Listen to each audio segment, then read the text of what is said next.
I had experience in a store recently. The bill was $5.02. I gave the young man behind the register $10 and a nickel. He had to use a calculator. Is he the product of the new math? They don't think in the numbers anymore.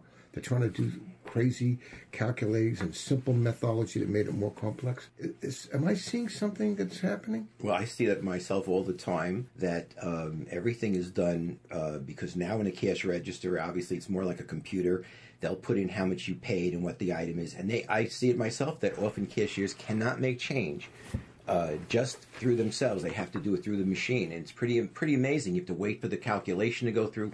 Well, you're waiting for your dollar to get back, and you just have to wait there until it goes through. So, yeah, I think the reliance on technology is really taking away creativity and imagination, and also taking away just basic skills. So, are we making people into robots? There's articles in the paper now about how in 10, 20 years, robots will be on the battlefield fighting. Yes, everything is going toward being robotized. And we know that there was the Industrial Revolution came when they started making machines. Well, that seemed to cause a stir in society, but I think we're going to be going to another stir in society where people are going to be replaced by machines. And I'm wondering how it's going to affect technology and how it's going to affect people's livelihoods.